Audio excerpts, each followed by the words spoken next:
So আমরা শুধু basic HTML এর গঠনটার মানে কয়েকটা ট্যাগ দেখছিলাম, তাই না? কি কি দেখছিলাম? হেডিং ট্যাগ দেখছিলাম, পি, বোল্ড, ইটালিক, তাই না? মার্ক, সুপারস্ক্রিপ্ট, সাবস্ক্রিপ্ট, আন্ডারলাইন, আর কি কি? আন্ডারলাইন আর স্ট্রাইক দেখছিলাম না? সো বেশ কয়েকটা ট্যাগ আমরা দেখছি। তো আজকে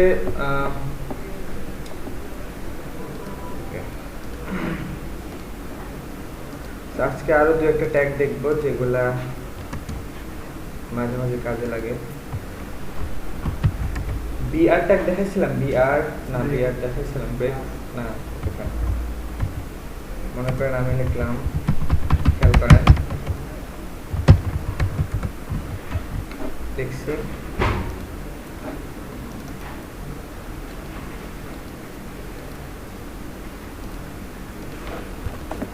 আমি পি ট্যাগের ভিতরে ওয়েব ডিজাইনার লিখছি, ঠিক আছে? বাট আমি চাচ্ছি যে ওয়েব ডিজাইনার লিখছি, ঠিক আছে, বাট আমি চাচ্ছি ডিজাইনার লেখাটা নিচের লাইনে আসবে। মাইক্রোসফট ওয়ার্ডে করলে আমরা কি করতাম, এখানে কার্সর নিয়ে আসতাম, দেন একটা ইন্টারটিভ দিলে নিচে চলে যেত, তাই না? বাট HTML এইভাবে হবে না। HTML যদি আপনি এইভাবে কোনো একটা লেখাকে নিচে নিয়ে যেতে চান, তাহলে একটা ট্যাগ আছে, যাকে আপনি নিচে নিয়ে যাবেন, তার আগে শুধু ট্যাগটা বসায় দেবেন, তাহলে হবে। ট্যাগের নাম হচ্ছে BR, single tag. Single tag, double tag মনে আছে তো না? ওকে, সো বিআর ট্যাগ যদি আপনি দেন, বিআর মানে হচ্ছে ব্রেক, অথবা এটাকে যদি একটু লং ফর্মে বলতে চান, লাইন ব্রেক। এক লাইনকে ব্রেক করে সেকেন্ড লাইনে নিয়ে যাওয়া। সো বিআর যদি দেন, দেন দেখেন গেছে ডিজাইনার, তো ডিজাইনার এখানে নিচে চলে গেছে, বিআর ট্যাগটা সামনে দিয়ে দেবেন, কাজ শেষ। আরেকটা ট্যাগ আছে, সেটা হচ্ছে HR। আপনাদের হরিজন্টাল আর ভার্টিক্যালের ব্যাপারে আইডিয়া দিছিলাম। হরিজন্টাল মানে হচ্ছে এক্স অ্যাক্সিস, আর ভার্টিক্যাল মানে হচ্ছে ওয়াই অ্যাক্সিস, ঠিক আছে? উঁচু মানে উপরে নিচে হচ্ছে ভার্টিক্যাল। সো এখানে একটা হরিজন্টাল লাইনে দেওয়ার জন্য একটা ট্যাগ আছে, নাম হচ্ছে HR। এটা আপনি যেখানে দিবেন, যার পরে দিবেন, সেখানে একটা লাইন হবে, এটা single tag HR। So HR যদি দেন, এটাকে বলতে পারেন হরিজন্টাল রুল বা রুলার বা এরকম কিছু একটা নাম হবে এটা, ঠিক আছে? এইটা একটা যদি দেন, দিয়ে সেভ দেন, দেখেন কি হয়, একটা লাইন আসছে, দেখছেন? এটা হয়তো মাঝে মাঝে লাগতে পারে যে আপনি কোনো একটা সেকশন রাখছেন, তারপরে আরেকটা সেকশন আলাদা করতে চান, সেক্ষেত্রে আপনি মাঝখানে HR দিয়ে দেন, দেন একটা দাগ আসবে। যদিও HR হয়তো কখনো খুব একটা লাগবে না। আচ্ছা, না, ভার্টিক্যাল লাইন হয় না। ভার্টিক্যাল জিনিসটা একটু কমপ্লিকেট, মানে ভার্টিক্যাল জিনিসটা একটু কমপ্লেক্স। আমরা যখন আরো ওয়েব ডিজাইন যখন আরো বিস্তারিত আলোচনা যাব, তখন দেখবেন যে হরিজন্টাল জিনিসটা অলওয়েজ সহজ, হরিজন্টালে ডিজাইন করা, সবকিছু করা অনেক ইজি। বাট যখনই ভার্টিক্যালের ব্যাপার আসে, তখনই এটা ইজি না। কারণ ভার্টিক্যালের ব্যাপারটা আপনি কিভাবে করবেন, এটা ফিক্স না। কারণ হচ্ছে আপনি একটা ওয়েবসাইট কতটুকু ওয়াইড হবে, এটা আপনি বলে দিতে পারবেন, কিন্তু হাইট আপনি বলে দিলে সমস্যা আছে। হাইট কিন্তু নিচের দিকে অনেক দূর যাওয়া যায়, নিচের দিকে যাতে থাকবেন, আর ভার্টিক্যালটা কন্ট্রোল করা একটু কঠিন। সো এটা আমরা দেখবো, পরবর্তী করা যায়, ওয়ে আছে, বাট এটা হরিজন্টালের থেকে একটু ঝামেলা। আচ্ছা, যাই হোক। সো এখন আরেকটা ট্যাগ দেবো, সেটা হচ্ছে লিস্ট। আমরা তো লিস্ট করি অলওয়েজ। লিস্ট কি দেখাইছিলাম আপনাদের? না। ওকে, সো আমরা তো লিস্ট সম্পর্কে সবাই জানি। আমরা বাজারে লিস্ট করি, বা আমাদের কী কী লাগবে সেগুলো লিস্ট করি। দেন আমরা যখন একটা কোর্সে ভর্তি হন, তখন দেখবেন যে কোর্সে কী কী থাকে, সেগুলোর লিস্ট থাকে। সো লিস্ট সম্পর্কে সবার আইডিয়া আছে। সো HTML লিস্ট করার জন্য ট্যাগ আছে, এবং লিস্ট করার দরকার হবে আপনার। এবং লিস্টটা বিশেষ করে কাজে লাগে মেনুতে। ওয়েবসাইটে আপনি মেনু দেখেন না, অনেক মেনু থাকে। মনে করেন যে যদি ফাইবারে যদি যাই, এই দেখেন তো, এই যে একটা দেখছেন, এগুলো কিন্তু একটা মেনু, তাই না? এগুলো আসলে লিস্ট আকারে বানানো, মানে এগুলো লিস্ট দিয়ে বানানো যায়। সো আমরা যদি লিস্ট বানাই, লিস্ট 3 ধরনের লিস্ট আছে। একটা হচ্ছে আনওয়ার্ডার লিস্ট, যে লিস্টে কোনো ওয়ার্ডার নাই, মানে 1 2 3 এইভাবে আসবে না। আরেকটা আছে অর্ডার লিস্ট, যেটাতে 1 2 3 4 এরকম লিস্ট অর্ডার দেওয়া থাকবে। আরেকটা আছে ডিসক্রিপশন লিস্ট। সো দেখলে বুঝবেন। সো লিস্টের জন্য যে ট্যাগ, সেটা হচ্ছে UL, মানে আনঅর্ডার্ড লিস্ট। ইউ মানে আনঅর্ডার্ড লিস্ট। ওকে, সো ইউএলটা দিয়ে আপনি বুঝাবেন যে আপনি এখন আনঅর্ডার লিস্ট লিখবেন। এখন এর ভিতরে আপনাকে লিস্ট দিতে হবে একটা একটা করে, এবং সেটার একটা ট্যাগ আছে, নাম হচ্ছে এলআই মানে লিস্ট। এভাবে যদি দেন এলআই, এখানে যা লিখবেন, ধরেন যে লিখলেন ম্যাঙ্গো, তারপরে মনে করেন আমি যদি এরকম এলআই দিয়ে আরও কয়েকটা ট্যাগ লিখি, আমি জাস্ট কপি পেস্ট করলাম, এগুলো এক একটা ইন্ডিভিজুয়াল লিস্ট, বুঝতে পারছেন? এই যে এলআই ট্যাগের ভিতরে রাখছি না, এলআই ট্যাগটা অবশ্যই ইউএল এর ভিতরে নিতে হবে। আপনাকে বুঝাইতে হবে যে আপনি আনঅর্ডার লিস্ট নিচ্ছেন এটা ইউএল ট্যাগের ভিতরে। দেখেন আমি যদি লিস্টে যদি এখন দেখি ব্রাউজারে আসছে, সামনে একটা মানে বুলেট একটা পয়েন্ট আসছে, বোঝাচ্ছে যে এটা একটা লিস্ট, ঠিক আছে? সো লিস্টে আপনি এইভাবে দিতে পারেন, আপনার নাম চেঞ্জ করে প্রত্যেকটা একটা লিস্ট থাকবে। আর এটা হচ্ছে আনঅর্ডার লিস্ট ইউএল। এরকম আরেকটা আছে অর্ডার লিস্ট। হ্যাঁ, চেঞ্জ করা যায়, তবে সিএসএস কোনো চেঞ্জের কথা আসলে সিএসএস। এটা পরে আসতেছে, এখন অ্যাট্রিবিউটে যাইনি, আমরা অ্যাট্রিবিউট নিয়ে আলোচনা করব একটু পরে। আচ্ছা, এখন আর একটা হচ্ছে ওএল। ওএল তে কি বুঝাবে তাহলে বলেন তো? ইউতে ছিল আনঅর্ডার্ড, ওতে বুঝাবে অর্ডার্ড লিস্ট। সো আমরা সেম জিনিসটা যদি কপি পেস্ট করি,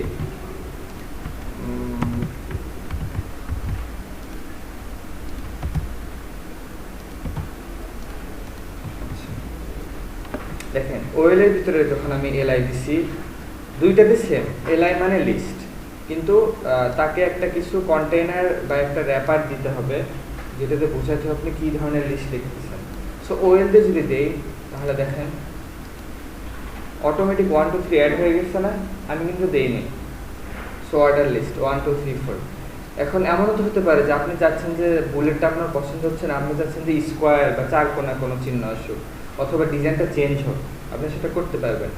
অথবা আপনি চাচ্ছেন অর্ডার লিস্টে 1 2 3 আপনার লাগবে না, আপনার দরকার ABCD বা আপনার দরকার রোমান সংখ্যা, ঠিক আছে? সেটা যদি চান তাহলে সেটা করতে পারবেন। কিন্তু সেটা যদি করতে চান তাহলে একটা নতুন একটা কনসেপ্ট আসে, সেটার নাম হচ্ছে অ্যাট্রিবিউট, ঠিক আছে? অ্যাট্রিবিউট জিনিসটা হচ্ছে আপনার, আমি অবশ্যই অলরেডি লিখছিলাম, অ্যাট্রিবিউট হচ্ছে এরকম, অ্যাট্রিবিউটটা সবসময় যদি ডাবল ট্যাগ হয়, দেন ফার্স্ট ট্যাগ যেটা ওপেনিং ট্যাগ, সেই ট্যাগের ভিতরে ট্যাগের নামের পরে অ্যাট্রিবিউটটা লিখতে হয়, ঠিক আছে? সে অ্যাট্রিবিউট দ্বারা বোঝায় যে এই ট্যাগের কিছু পাওয়ার দেয় অ্যাট্রিবিউটটা, ঠিক আছে? ট্যাগের কোনো একটা স্পেশাল পাওয়ার দেওয়ার জন্য বা ট্যাগের এক্সট্রা কোনো ইনফরমেশন বা ট্যাগের সঙ্গে আপনি কোনো কিছু করতে চাইলে সেটা অ্যাট্রিবিউটে করা যায়, ঠিক আছে? সো আর যদি এমন হয় যে সিঙ্গেল ট্যাগ, যে ট্যাগের কোনো শেষ নাই, তখনও ট্যাগের নামের পরে আপনি অ্যাট্রিবিউট ইউজ করতে পারবেন। অ্যাট্রিবিউট জিনিসটা কি দেখেন, এটা হচ্ছে অ্যাট্রিবিউট নেম, এই ফুল জিনিসটা অ্যাট্রিবিউট, ঠিক আছে?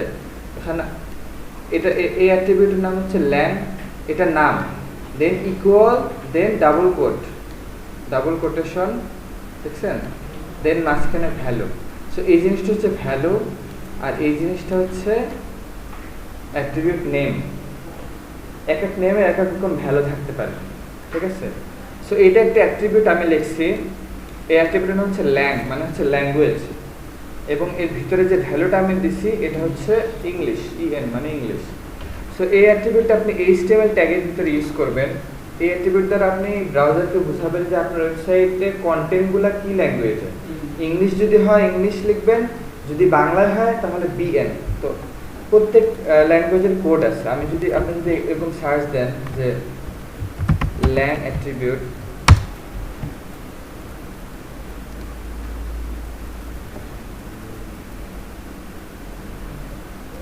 দেন এখান থেকে ল্যাঙ্গুয়েজ কোড ডিফারেন্সে যান, এই দেখছেন এগুলো ল্যাঙ্গুয়েজের নাম, অ্যারাবিক ল্যাঙ্গুয়েজের AR। সো এরকম করে বাংলাদেশি ল্যাঙ্গুয়েজের BN আছে,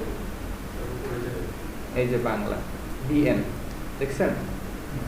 সো আপনার ওয়েবসাইট যদি টোটালি বাংলা ল্যাঙ্গুয়েজের হয় সেক্ষেত্রে এই অ্যাট্রিবিউট অবশ্যই অ্যাড করে নেবেন। এখন এটা অ্যাড কেন করব?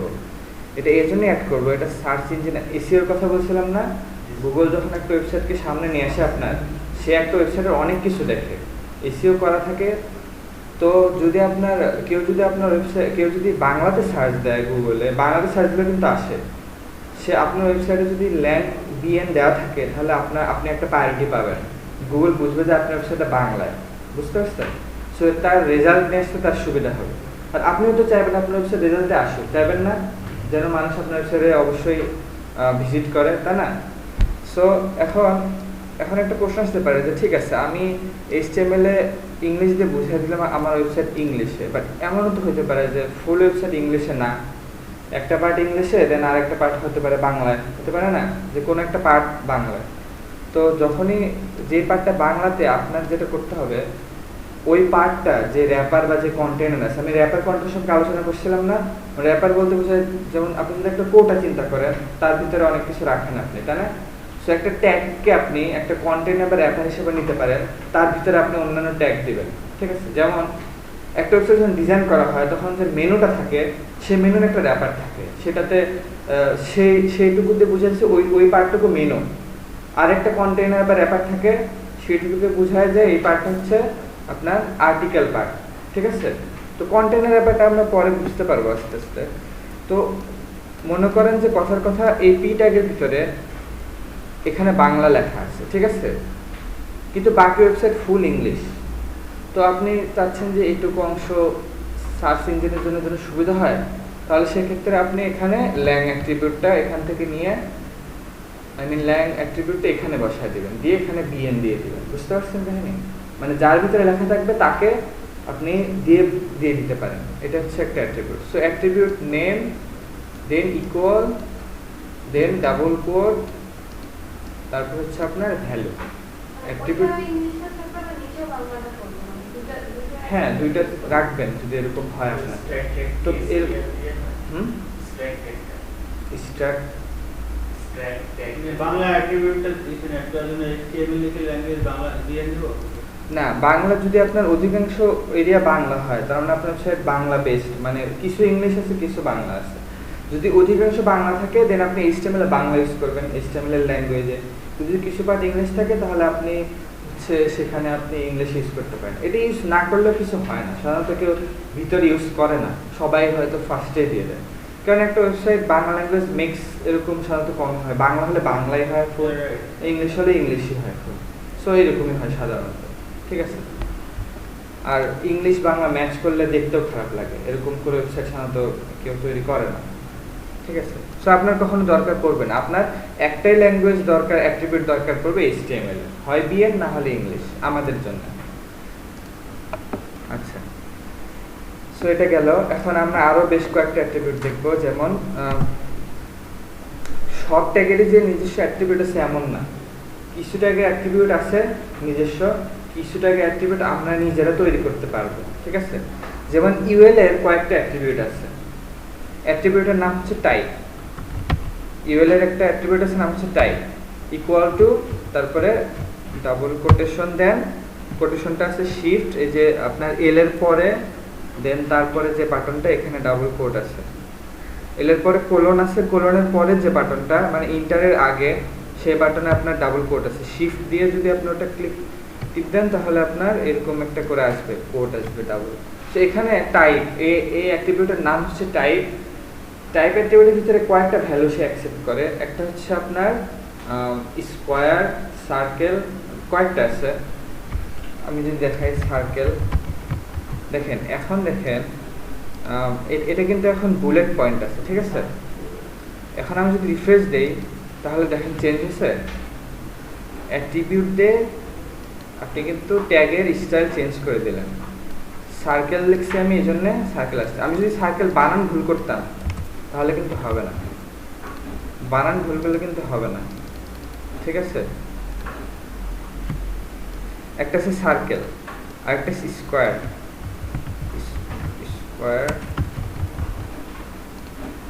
স্কোয়ার যদি দেই দেখেন চার কোণা হয়ে গেছে, দেখছেন? সো এটা হচ্ছে ইউএল এর। আরো দুই একটা হয়তো থাকতে পারে, বাট আমাদের কখনো লাগে না। আপনারা কোনো কিছু এক্সট্রা তথ্য জানতে চাইলে W3 স্কুলসে চলে যাবেন, গিয়ে যদি HTML এ যান দেন এখান থেকে খুঁজে বের করবেন ইউএল, লিস্টে যাবেন, লিস্টে যান তাহলে দেখবেন এখানে অনেক লিস্ট আছে, ইউএল এর ব্যাপারে দেওয়া অর্ডার লিস্ট আছে। দেন নিচে W3 স্কুলস একটা ওয়েবসাইট আছে, এখানে সবকিছু রেফারেন্স আপনি পাবেন। W3 স্কুলস এই যে ওয়েবসাইটটা অলওয়েজ আপনার ওয়েবসাইটে ফলো করবেন সব সময়, এমনকি আপ টু ডেট থাকার জন্য। কারণ আপনারা আপনারা যদি ওয়েবসাইট ফলো না করেন বা এরকম টাইপের আরো ওয়েবসাইট আছে সেগুলো যদি ফলো না করেন, আপনি জানবেন না যে নতুন কোনো ট্যাগ আসছে কিনা।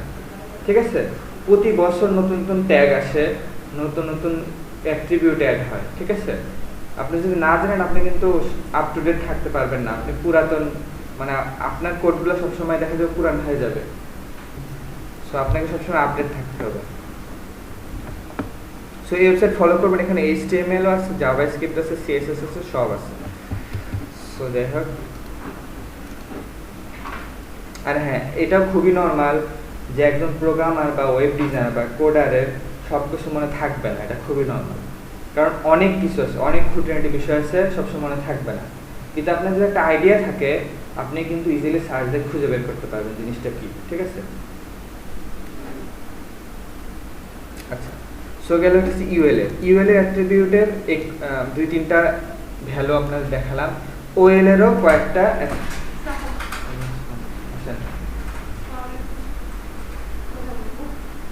বসেন, এখানে বসেন, না হলে ওই পাশে গিয়ে বসেন।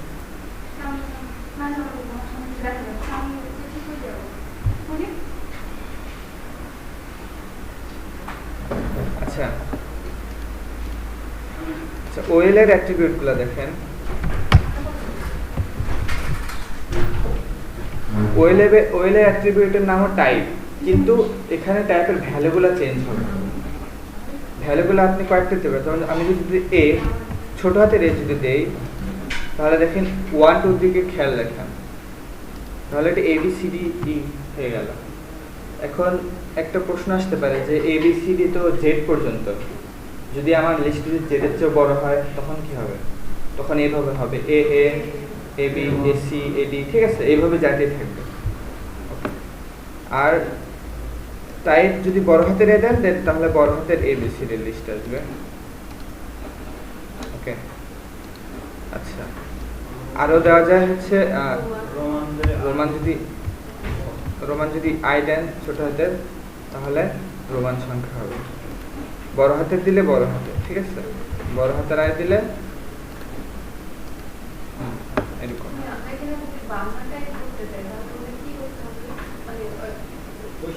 হ্যাঁ, বাংলা টাইপ থাকলে আপনি অবরোধে সরাসরি বাংলা টাইপ করবেন। হ্যাঁ, ট্যাগ সেমই থাকবে, আপনি লেখাগুলো বাংলা লিখবেন।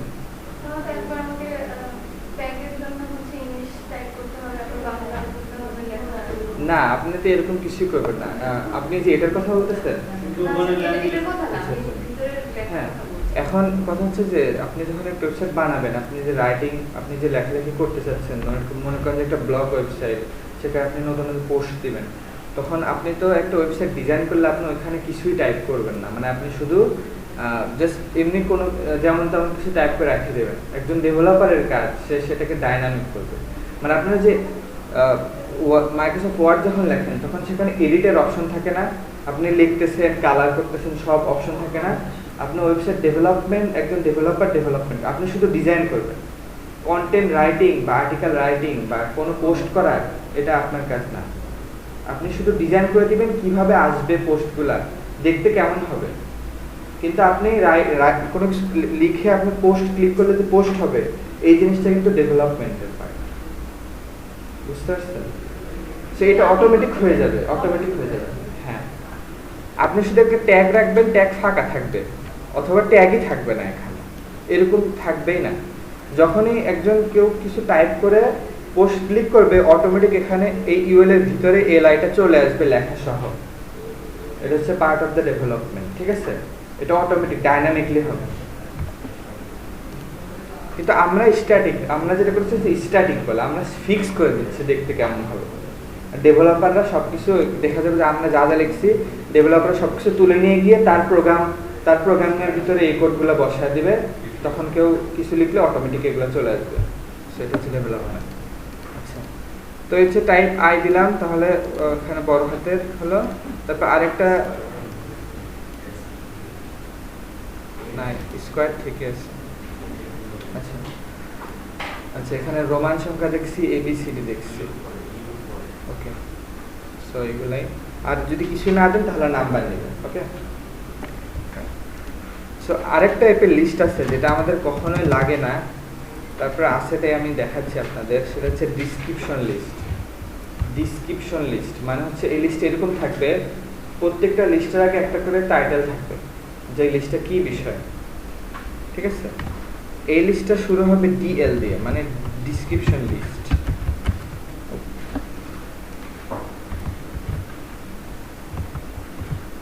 এটা হচ্ছে ডিসক্রিপশন লিস্ট।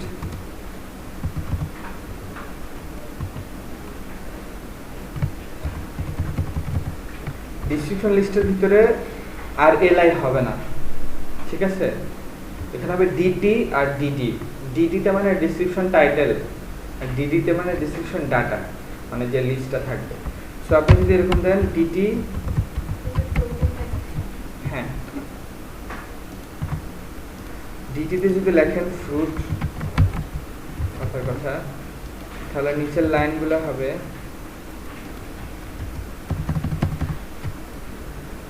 ডিডি। এই এই লিস্টটা একটু ভিন্ন, ঠিক আছে। আর এই লিস্ট আমাদের কখনোই হয়তো লাগবে না, যদি কখনো লাগে খুবই রেয়ার কেসে, কিন্তু লিস্টটা আছে, আপনাদের দেখাচ্ছি।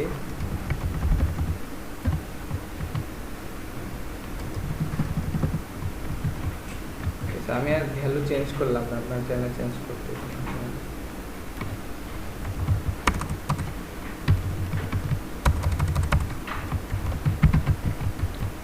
ঠিক আছে, এরকম দেখেন, প্রথমে ডিএল দেন ডিটি, মানে ডিটিতে যে টাইটেল, ডিটিতে মানে হচ্ছে ডিসক্রিপশন টাইটেল, টিতে ডিটিতে ডিসক্রিপশন ডাটা। সো টাইটেলটা ফার্স্টে থাকবে, দেন আপনার লিস্টগুলো থাকবে। ঠিক আছে, সো এখন যদি দেখেন এখানে কিভাবে আসছে, দেখছেন এইভাবে টাইটেলটা এদিকে সরে গেছে, দেন লিস্টগুলো এইভাবে আসছে।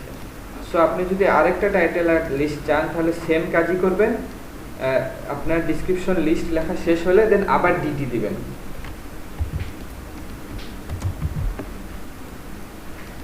আবার ডিটি দিছি। আপনি এটাকে আরেকটু ভালো করে বোঝানোর জন্য ডিটি পরে ডিটি গুলো একটা স্পেস দিতে পারেন, জাস্ট বোঝানোর জন্য যে এগুলো হচ্ছে টাইটেল, একটা এমনি স্পেস দিতে পারেন এরকম। ঠিক আছে, দেখেন আমি আরেকটা লিস্ট নিছি ডিএল এর ভিতরেই, কিন্তু সেটা হয়তো অন্য একটা থাকবে, কিছু হয়তো ধরেন যে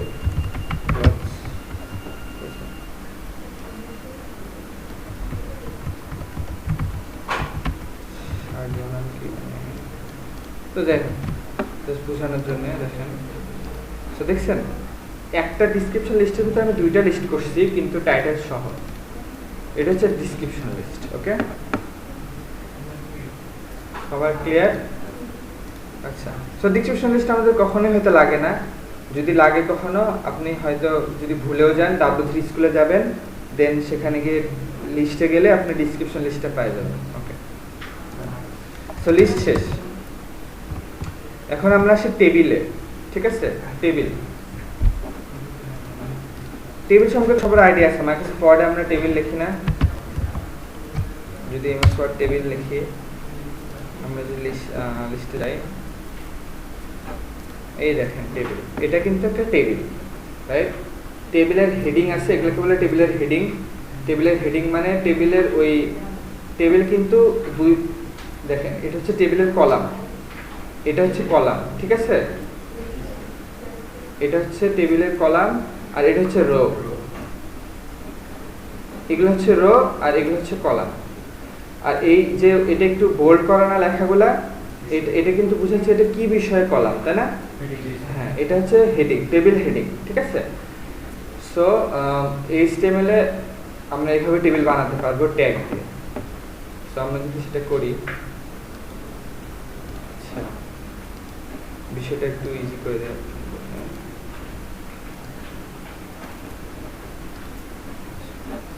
সো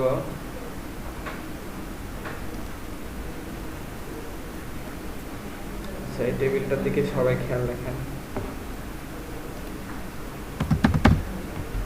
দেখেন এখানে ফার্স্টে হচ্ছে কলাম আর রো নিয়ে চিন্তা করতে হবে আপনাকে। ফার্স্ট আগে একটা ট্যাগ নাম হচ্ছে টেবিল।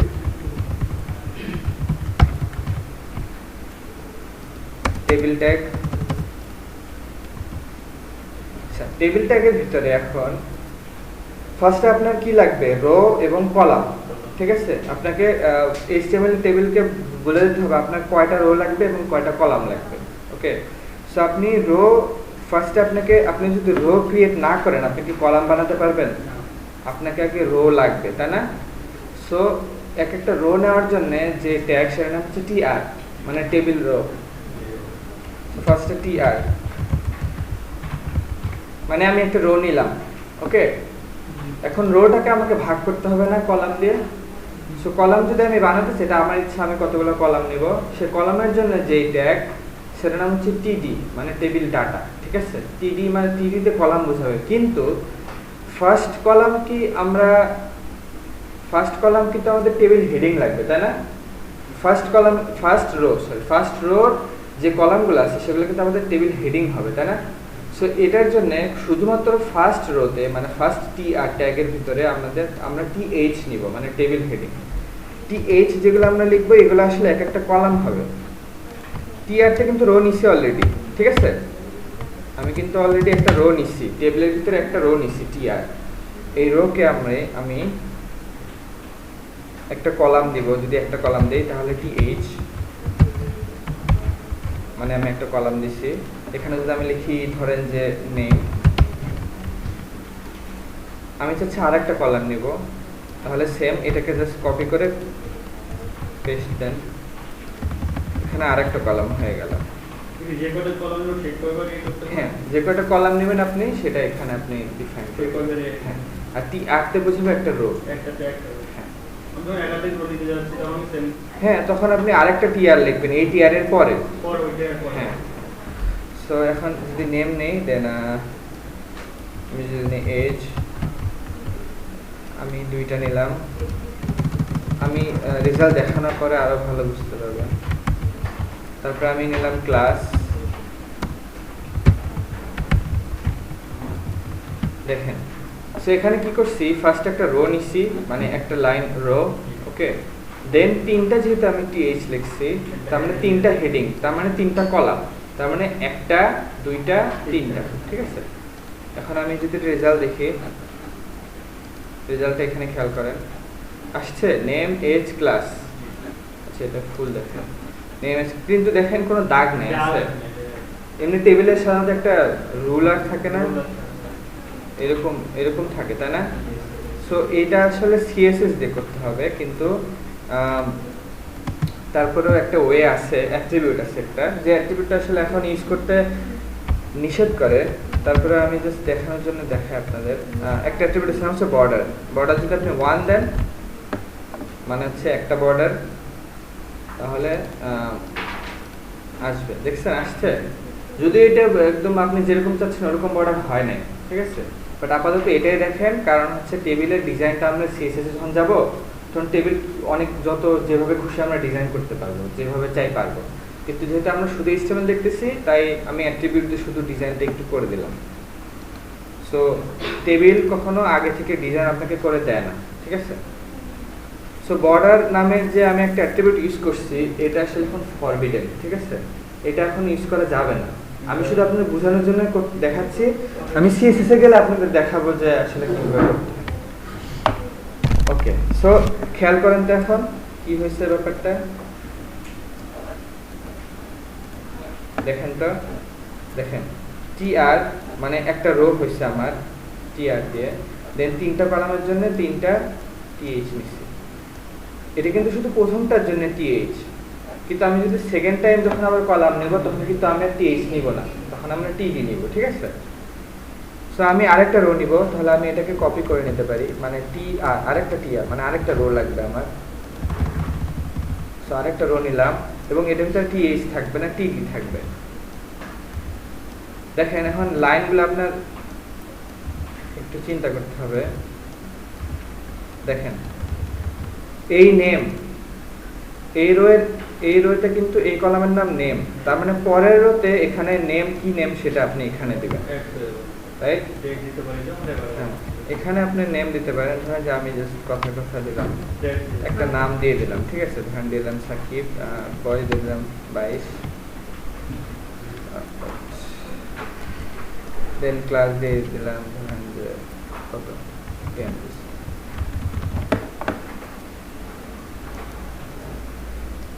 দেখেন কি আসছে, দেখছেন? টিএইচ দেওয়ার জন্য এই লেখাগুলো অটোমেটিক বোল্ড হয়ে গেছে, বোঝানোর জন্য যে টেবিল হেডিং। দেন নামের নিচে এই আরেকটা রোতে এই নামের সোজাসুজি আমি এখানে সাকিব দিচ্ছি, তার মানে এই নামের নিচে সাকিব চলে আসছে। বুঝতে পারছেন সবাই? এইভাবে। তো এইভাবে আরেকটা টিআর নিলে তাহলে এখানে আরেকটা রো আসবে। ওকে, সো কলামের সঙ্গে কলামের নাম্বারটা মিলে রাখবেন, মানে এখানে 3টা কলাম নিছেন, এখানেও 3টা নেবেন, তাহলে পর আসবে। যদি এখানে একটা বেশি নেন তাহলে দেখেন কি হয়। যদি একটা বেশি নিয়ে নেন,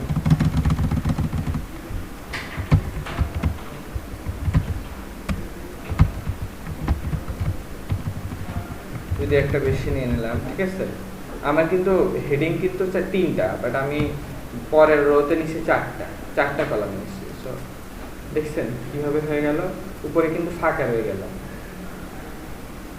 আচ্ছা, সো যাই হোক, এটা হচ্ছে টেবিল। এখন কলাম নিতে হলে কি প্রত্যেকবার কি মানে সেকেন্ড টাইম কি দিতে হচ্ছে, থার্ড টাইম ফোর্থ টাইমে? হ্যাঁ, টিডি, অলওয়েজ টিডি, শুধু প্রথম রোতে টিএইচ, ঠিক আছে? হ্যাঁ, তারপর তো সব টিডি। আচ্ছা, তো এখন আমাদের এরকম সিচুয়েশন আসতে পারে, এরকম হয় না অনেক সময় যে হেডিং একটা কিন্তু কলাম 2টা নিচে, এরকম কিন্তু হয়। ধরেন যে আমি এখানে ক্লাস দিচ্ছি কিন্তু, আচ্ছা আমি এটা একটু ভালো করে দেখাই। মনে করেন যে আমি আরেকটা হেডিং নিব,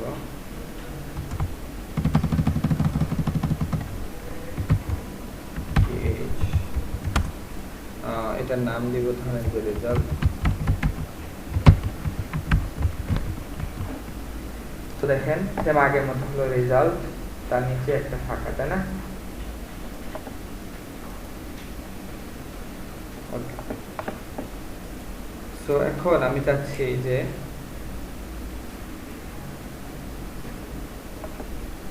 আচ্ছা না,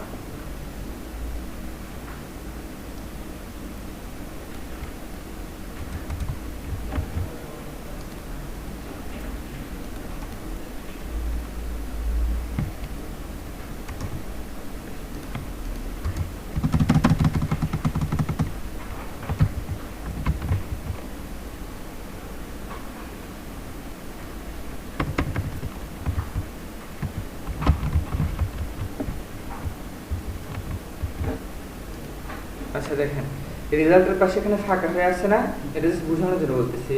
এমন কিন্তু সিচুয়েশন আসবে যে আপনার হেডিং একটা বড় লাগবে, কারণ ওই হেডিং নিচে আপনার 2টা কলাম দরকার, এরকম কিন্তু হতেই পারে, তাই না? হতে পারে যে আপনার রেজাল্টটা পুরোটাই থাকবে রেজাল্ট, কিন্তু তার ডাটা থাকবে মনে করেন 2টা, এরকম হতে পারে না? হ্যাঁ, সেটা মনে করতেই পারে। এখন যদি আমি এটা চাই যে কোন একটা কলাম যেন আরেকটা কলামের জায়গা নেয়, ঠিক আছে? নিচে কিন্তু 2টা কলাম আছে কিন্তু উপরে একটা, তাই না? উপরে একটা জন্য তার পাশে একটা ফাঁকা জায়গা রয়ে গেছে, আমি চাচ্ছি ফাঁকা জায়গাটা পূরণ করতে। তাহলে যেটা করতে হবে, এই যে কলামটা আছে, মানে এই যে হেডিং কলামটা আছে, একে 2টা কলামের জায়গা দিতে হবে। একে বলে দিতে হবে ঠিক আছে তুমি এখন একটা জায়গা আছে, 2টা জায়গা নাও।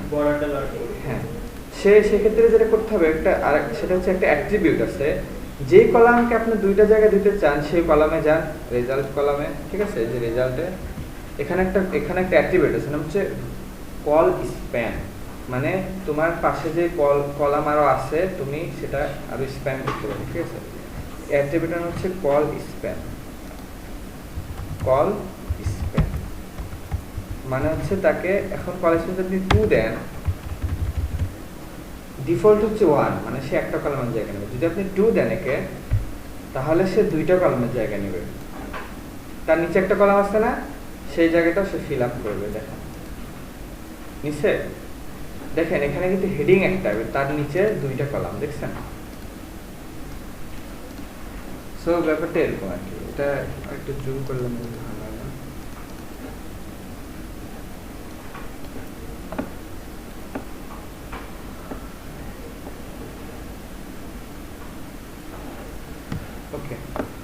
এটা গেল হচ্ছে কল স্প্যান।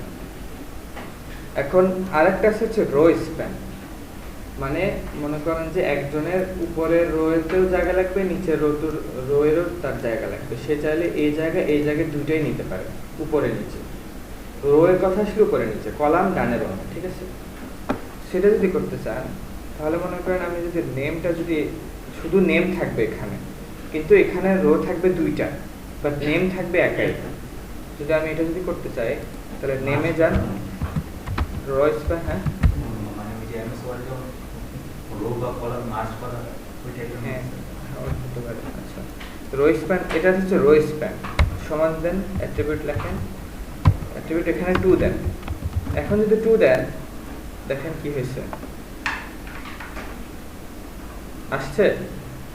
কিন্তু দেখেন সাকিবটা চলে গেছে, দেখছেন সাকিবটা আসছে, এই পাশে আসছে।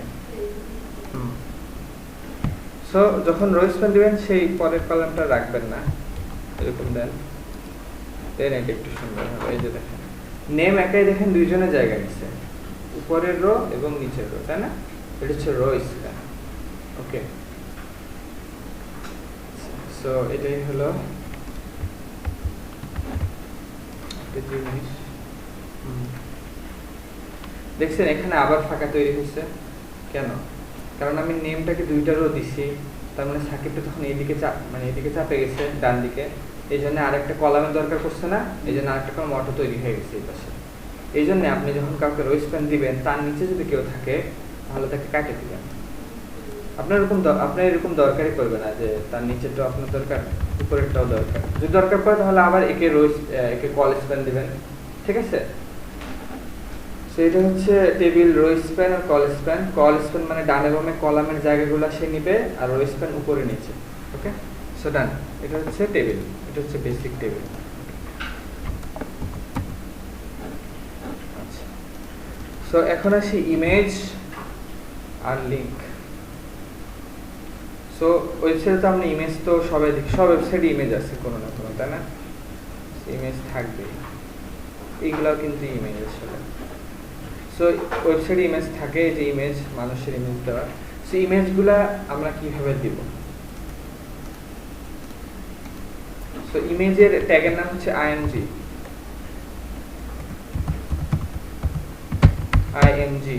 তে ইমেজ, এবং এটা একটা সিঙ্গেল ট্যাগ। ইমেজ ট্যাগ একটা সিঙ্গেল ট্যাগ, ঠিক আছে? এবং ইমেজটা আমি লিখলাম, বাট কিছুই হবে না। আমাকে বলে দিতে হবে যে কোন ইমেজ বা কোথা থেকে ইমেজটা নিয়ে দেখাবো আপনাকে, এটা আমাকে বলে দিতে হবে যে আমি ইমেজটা কোথা থেকে নিব। ওকে, সো ইমেজের ভিতরে একটা অ্যাট্রিবিউট আছে, নাম হচ্ছে এসআরসি, মানে সোর্স। এখানে আপনাকে লিখতে হবে যে ইমেজের সোর্সটা কোথায়। আমি যদি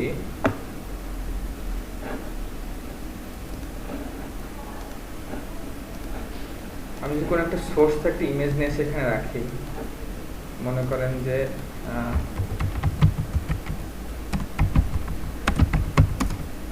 একটা ওয়েবসাইট, এখান থেকে আর কি অটো ইমেজ জেনারেট হয়, লিংক নিয়ে গেলাম। মনে করেন আমি একটা লিংক নিয়ে গেলাম, এখান থেকে একটা লিংক আছে,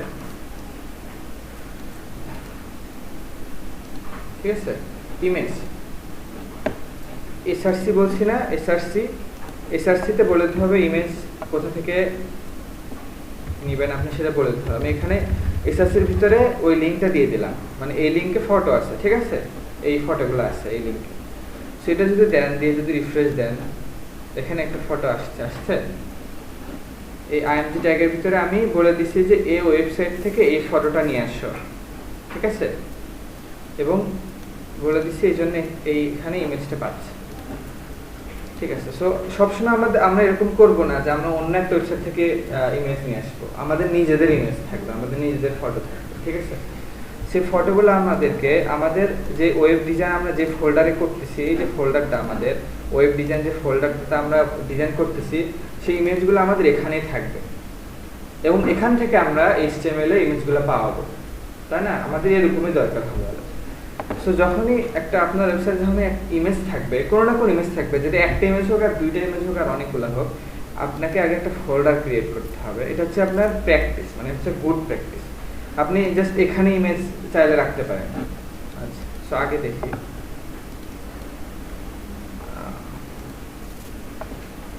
এখান থেকে যে কোনো একটা ইমেজ আমরা যদি নিই, এখানে আসছে মুভি,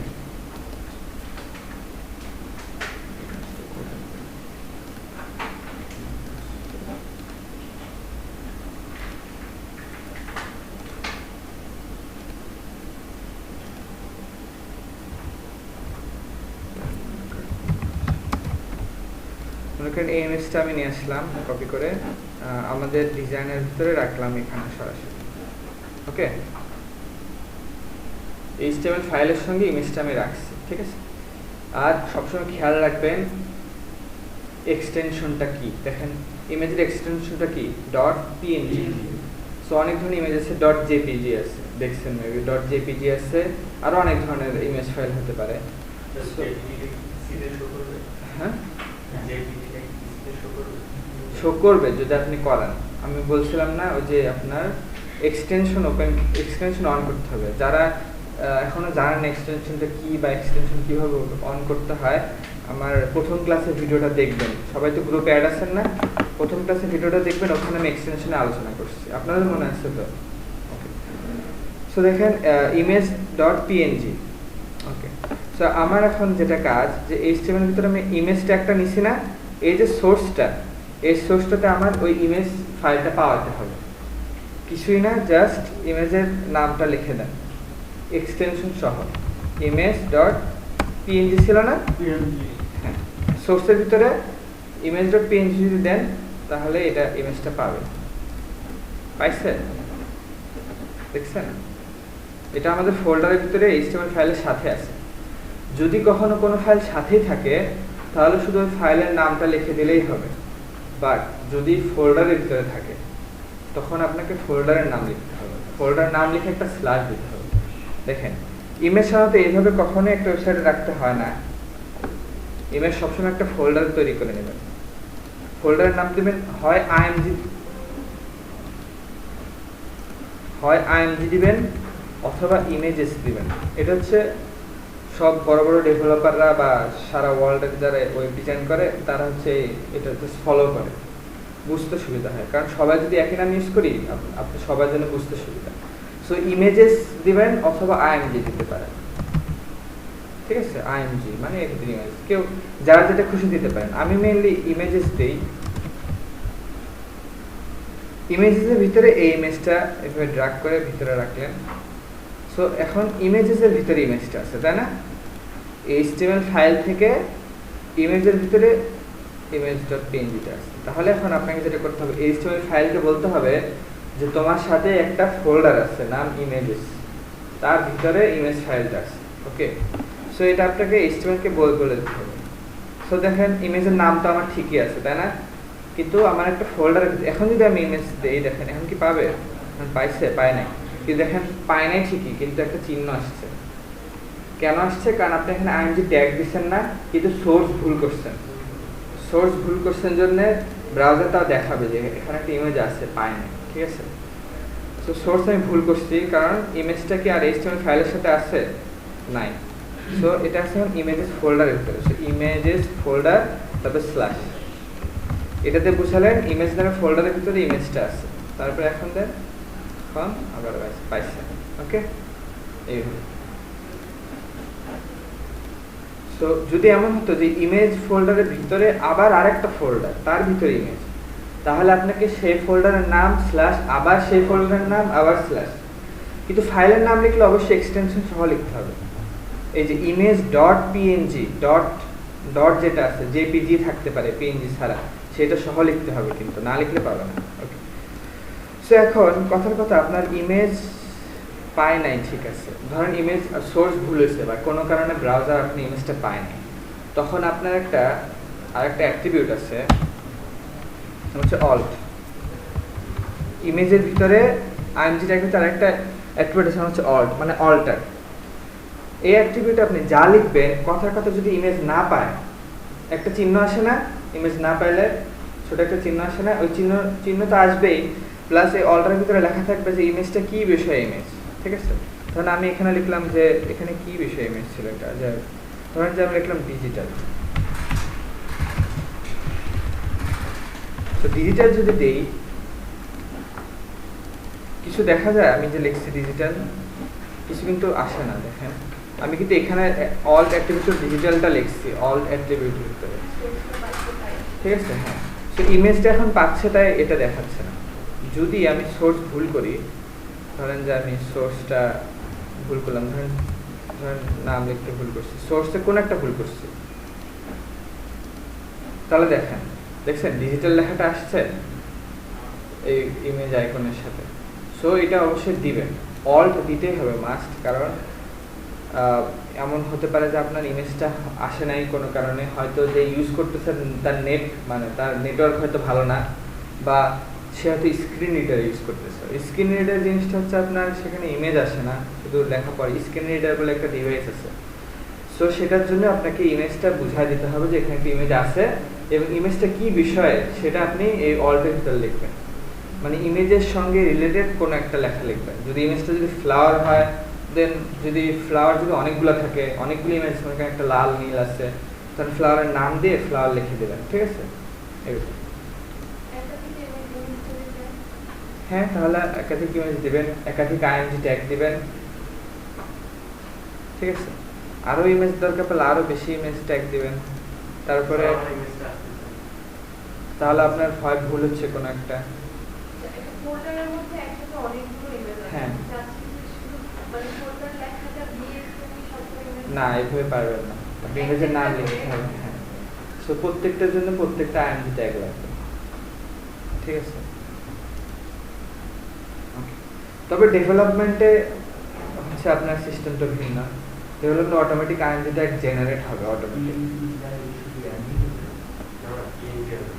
না, আমি এখানে ভুল করছি ইচ্ছা করে দেখানোর জন্য যে অল ট্যাগটা কি করে আসলে, ঠিক আছে। আর হ্যাঁ, আরেকটা কথা, অল ট্যাগ মাস্ট দিতে হবে, তা নাহলে ওয়ার্নিং দিবে। অল ট্যাগ যদি আপনি না দেন তাহলে আপনি তারপরে অল অ্যাট্রিবিউটটা দিতে হবে আপনাকে। আপনি ফাঁকা রাখেন, আপনি যদি কিছু না লেখেন আপনি ফাঁকা রাখেন, এইভাবে রাখতে হবে। তা ওয়ার্নিং কে দিবে? আমাকে কোনো ওয়ার্নিং তো কেউ দিচ্ছে না। কোনো ওয়ার্নিং দিচ্ছে?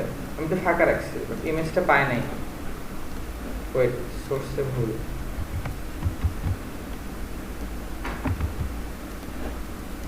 আচ্ছা, মনে করেন ওয়ার্নিং, এখন একটা চেকার আছে, ঠিক আছে, একটা ওয়েবসাইট আছে যেখানে আপনার HTML ভ্যালিড কিনা, আপনার HTML স্ট্যান্ডার্ড কিনা, বা HTML কোনো ভুল আছে কিনা চেক করে। সে যখনই চেক করবে সে দেখবে কি আপনার আইএনজি ট্যাগের ভিতরে অল্টার নামের যে অ্যাট্রিবিউটটা এটা নাই, না দেখলে সে ওয়ার্নিং দিবে যে আপনার অল্টারটা ইউজ করতে হবে, ঠিক আছে। সো অল ট্যাগ অবশ্যই ইউজ করতে হবে। আপনি যদি নাম নাও দেন, অল ট্যাগের ভিতরে কিছু নাও দেন, তাহলে আপনি এমনি ফাঁকা রাখবেন, ওকে। এটা হচ্ছে অলওয়েজ ইউজ করবেন।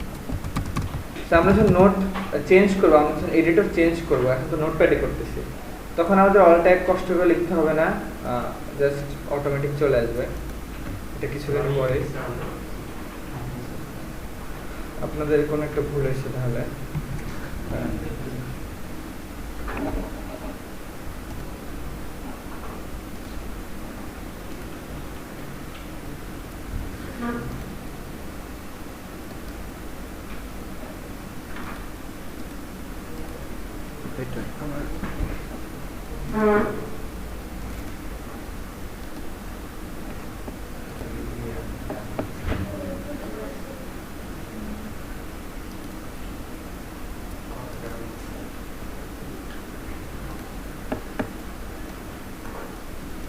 আচ্ছা, ঠিক আছে, ওকে। সো ইমেজটা বুঝছেন কিভাবে নিয়ে আসবেন? আরেকবার রিক্যাপ করি। ইমেজ যদি কোনো ফোল্ডারের ভিতর থাকে, HTML এর ভিতরে আপনার IMG ট্যাগের ভিতরে যে সোর্স অ্যাট্রিবিউট, সেখানে আপনার ফোল্ডারের নাম দিতে হবে যে HTML এর সঙ্গে কোন ফোল্ডার আছে। ফোল্ডারের নাম ভুল হওয়া যাবে না, ফোল্ডারের নাম সেম। ফাইলের নাম কিন্তু ভিন্ন হতে পারে, সেক্ষেত্রে ফাইলের নাম এবং এক্সটেনশনটাও খেয়াল রাখতে হবে। এক্সটেনশন আমারটা PNG, আপনারটা JPGও হতে পারে।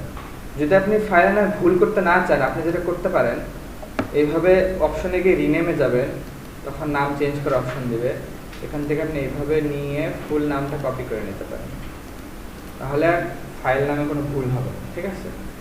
কপি করে জাস্ট ওই তো আপনারও কোনো একটা ভুল হচ্ছে, ঠিক আছে।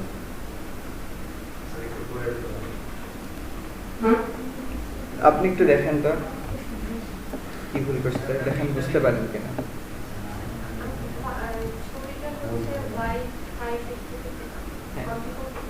হ্যাঁ, এটা কন্ট্রোল করতে পারেন।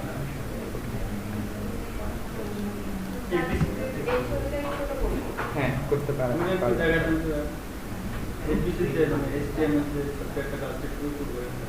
আচ্ছা, এখন দেখেন ভালো করে, কারণ বাসায় গিয়ে প্র্যাকটিস করেন ভিডিওটা দেখে, ঠিক আছে? বাসায় গিয়ে ভালো করে প্র্যাকটিস করবেন, কারণ এটা খুবই ইম্পর্টেন্ট। কারণ আমরা শুধু এখন ইমেজ পাচ্ছি, বাট আরও অনেক অন্য কিছু আমাদের দরকার করতে পারে কখন।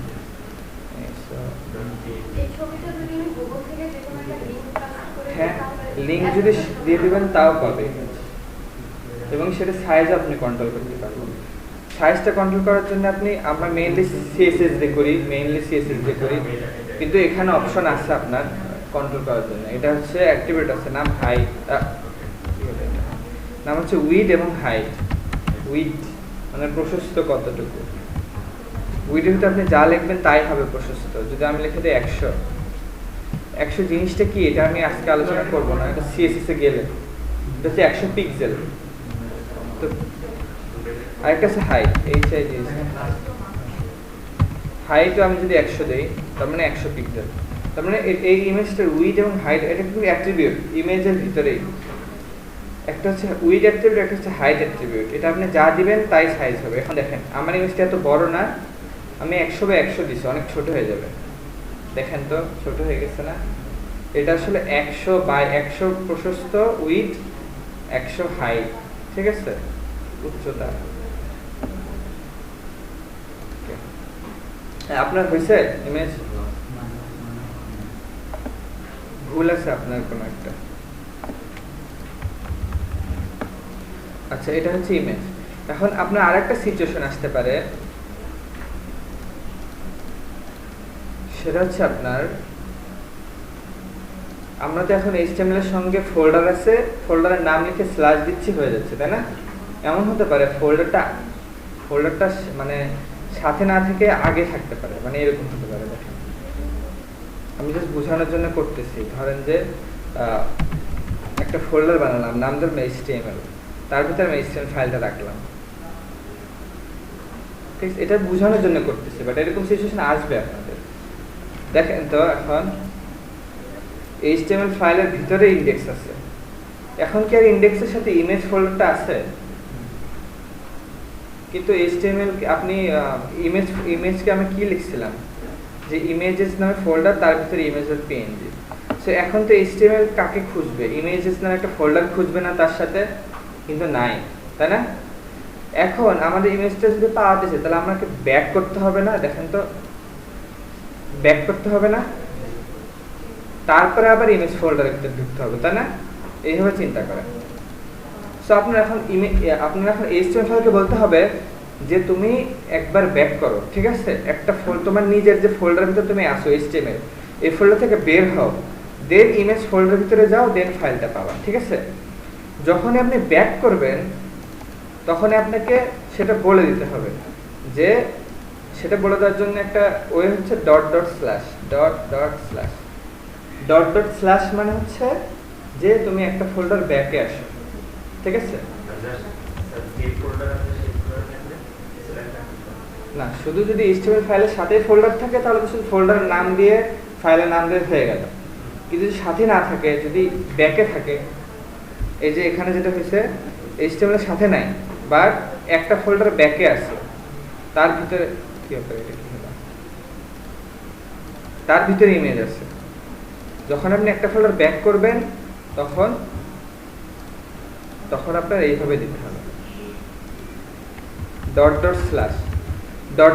মানে বললাম যে একটা ফোল্ডার ব্যাক করো, দেন ইমেজ না একটা ফোল্ডার পাবা, তার ভিতরে ঢুকো, দেন ইমেজ পাবা, ঠিক আছে? এইভাবে।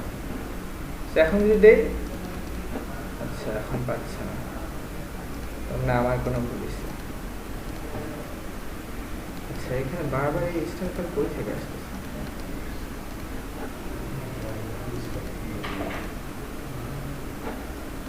আমি সবকিছু কেটে দিই।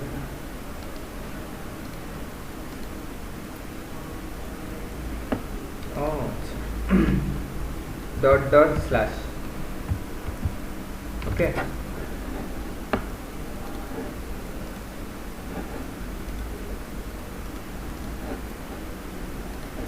আমি এবার HTML ফাইলটা ওপেন করি। এই যে পাইছি।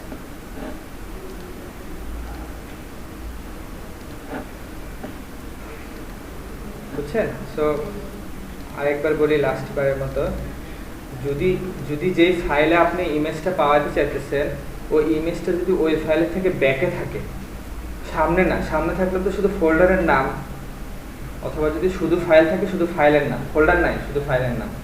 আর যদি ব্যাকে থাকে, ঠিক যেরকম HTML ফাইলটা এখানে, আমি একে বলতে চাইতেছি ইমেজটা তুমি দেখাও, কিন্তু ইমেজটা তার থেকে ব্যাকে আছে, ঠিক আছে, একটা ফোল্ডার ব্যাকে আছে।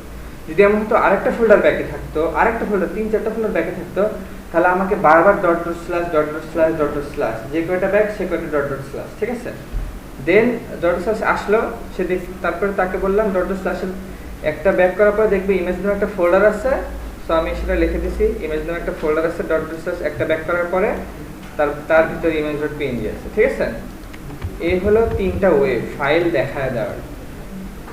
একটা হচ্ছে শুধু ফাইল, যদি HTML ফাইলের সঙ্গে থাকে শুধু ইমেজ, তাহলে শুধু ইমেজের নাম লিখলেই হবে। সেকেন্ড হচ্ছে ফোল্ডার থাকতো ফোল্ডারের নাম, যদি সেই ফোল্ডার যদি ব্যাকে থাকে তাহলে ডট ডট স্ল্যাশ। ওকে, সো হচ্ছে ইমেজ গেল শেষ। এটাকে বলা হচ্ছে ফাইল পাথ, মানে হচ্ছে একটা ফাইল কোন জায়গাতে আছে সেটাকে বলা হচ্ছে ফাইল পাথ, মানে অথবা ডিরেক্টরি বলে। যেমন HTML ফাইলটা এখানে আছে না, এটা হচ্ছে এই HTML ফাইলের ডিরেক্টরি, মানে এ হচ্ছে ওয়েব ডিজাইন নামে একটা ফোল্ডারের ভিতরে, HTML ফোল্ডারের ভিতরে সে আছে, এর হচ্ছে তার ডিরেক্টরি। আমি যখনই বলবো যে, ধরেন আমি আপনাকে জিজ্ঞেস করলাম যে আপনার কাছে ধরেন যে আমি একটা ভিডিও চাইতেছি, ঠিক আছে, আমি জিজ্ঞেস করলাম আপনার ভিডিওটা কই বের করেন, তখন আপনাকে যদি আমি এইভাবে জিজ্ঞেস করি যে ভিডিও কই বের করেন না বলে আমি যদি এটা বলি আপনার ভিডিওর ডিরেক্টরিটা কোথায়, তাহলে সেটা একই কথাই বুঝাবে যে আপনি সি ফোল্ডারের ভিতরে ঢুকবেন, এ ফোল্ডারের ভিতরে ঢুকবেন, তারপর সেই ফোল্ডারের ভিতরে ঢুকবেন, দেন ইমেজ, সেই ইমেজটা আসলে তার ডিরেক্টরি, ঠিক আছে। সেই ইমেজের ডিরেক্টরিটা হচ্ছে সেই ফোল্ডারটা। এক কথা বুঝে নেন, ফোল্ডার হচ্ছে ডিরেক্টরি বলতে ফোল্ডার, জাস্ট বুঝে নেন, এইটুকু বুঝে নেন, ঠিক আছে। ওকে,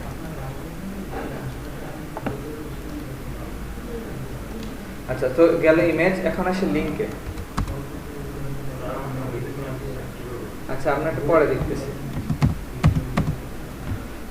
আচ্ছা, লিঙ্কে আসেন। হ্যাঁ,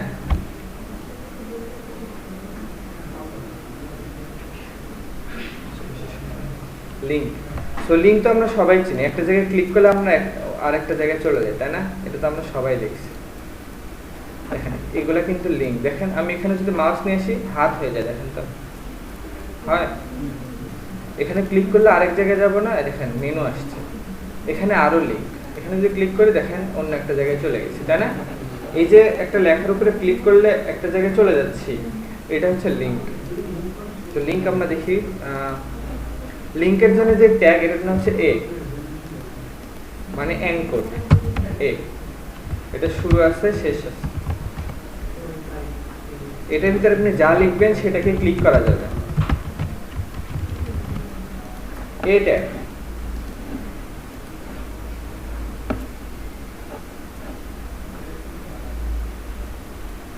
দেখেন ক্লিক মি, দেখছেন এটা হচ্ছে এই ট্যাগের ভিতরে লিখছি, কিন্তু এখনো ক্লিক করা যায় না, যায় হাত আসে। আমি যে দেখাচ্ছিলাম হাতের মধ্যে আসবে, কারণ এই ট্যাগটাকে আপনি লিঙ্ক যদি করতে চান তাহলে এটাকে একটা অ্যাট্রিবিউট দিতে হবে, নাম হচ্ছে href, মানে হচ্ছে হাইপার লিঙ্ক রেফারেন্স বা হাইপার রেফারেন্স যেটাই বলেন। href এর ভিতরে আপনি বলবেন ক্লিক করলে কোথায় যাবে। href এ যদি কিছুই না দেন, জাস্ট অ্যাট্রিবিউট দেন, তাহলে এতে আপনি ক্লিক করতে পারবেন। এখন এই দেখেন কালার চেঞ্জ হয়েছে, নিচে একটা আন্ডারলাইন আসছে। এখন আমি মাউস নিয়ে যাই, একটা মাউস যখন নিয়ে গেলাম ডান পাশে দেখেন কিছু একটা আসে, এখানে খেয়াল রাখেন সবাই, আসে।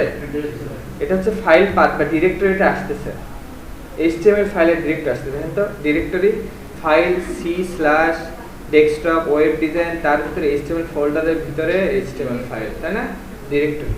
সো এটা সাধারণত এখানে আসে, এখানেও আসছে, দেখেন সাধারণত এখানে আসে, কিন্তু যেহেতু এখানে এখন জায়গা নাই তাই সে ওই পাশে দেখাচ্ছে, এটা অটো, ঠিক আছে। এখন এখন HTML ফাইলের ডিরেক্টরি দেখাচ্ছে, কারণ আমি কিন্তু বলে দেই নাই যে তুমি ক্লিক করলে কই যাবা, কিছু বলে দিচ্ছি, HTML ফাঁকা রাখছি, এই জন্য ক্লিক করলে জাস্ট রিলোড হবে পেজ, আর কিছুই না। আমরা যে এখানে ক্লিক করে রিলোড করি না, এই জিনিসটাই হবে, ক্লিক করলে জাস্ট রিলোড হবে, কিছুই হবে না, কিন্তু ক্লিক করা যাবে। ক্লিক করার সময় দেখেন লাল হয়, তো ছাড়ে দেন, ঠিক আছে। সো এখন HTML এর ভিতরে আমাকে দিতে হবে ক্লিক করলে কই যাবে। এখন আমি যদি এখানে লিখে দিই google.com, তাহলে google.com চলে যাবে।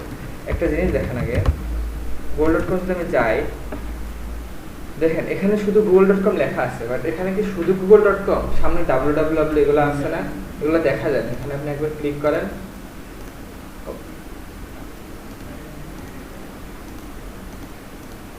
এই যে দেখছেন, এখানে ক্লিক করলে দেখেন https:// এরকম এই ফুল লিখতে হবে, তা না হলে অ্যাঙ্করটা বুঝতে পারবে না। পুরোটাই কপি করে নেন, নিয়ে এই ট্যাগের ভিতরে দেন দিছি, href ট্যাগের ভিতরে দিছি, আর এখানে লেখা থাকবে ক্লিক, এখানে যা লিখবেন সেটাতে ক্লিক করা যাবে। এখন যদি আমি ক্লিক করি, এখন যদি ক্লিক করি, দেখেন তো এখানে আমি নিয়ে আসছি, দেখেন কি দেখায়, google.com দেখেন, এখন এই সোর্সে google.com দেখাচ্ছে। এখন যদি ক্লিক করি তাহলে google.com চলে যাবে। এখন যদি ক্লিক করি google.com আসছে, এখন যদি ক্লিক করি google.com চলে যাবে, বুঝতে পারছেন? এখন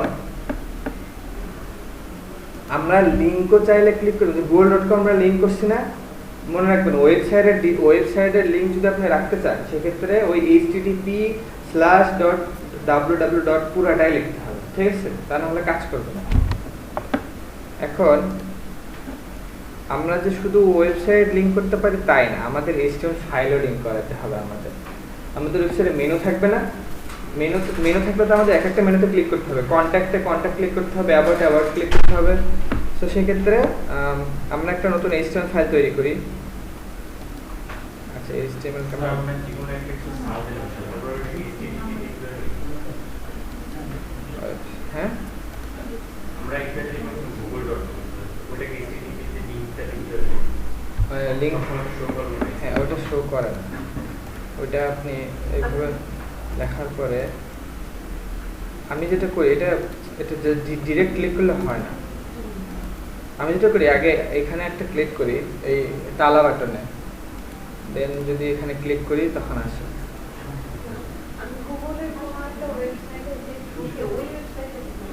হ্যাঁ, ওয়েবসাইটে করতেই পারেন, fiverr.com ঢুকে আসছে, তখন আমি আবার আমার ট্রিক অনুযায়ী এখানে ক্লিক করে আবার এখানে ক্লিক করেন, এই যে আসছে, এই ওয়েবসাইটটা এভাবে লিংক কপি করেন। বা আপনি যদি চান যে কোন একটা লিংকে গেছেন, এই লিংকটা দেখছেন, লিংকটা কত বড়, এই ফুল লিংক আপনার দরকার পড়বে, ফুল লিংক এখান থেকে নিয়ে যাবেন, নিয়ে কপি করে গিয়ে ওখানে বসায় দিবেন, ওখানে একটু ক্লিক করলে এই পেজে চলে আসবে, ঠিক আছে, এরকম। সো এখন আমরা HTML ফাইল, এখন আমাদের এরকম আরেকটা HTML ফাইল থাকতে পারে, নাম দিলাম contact.html,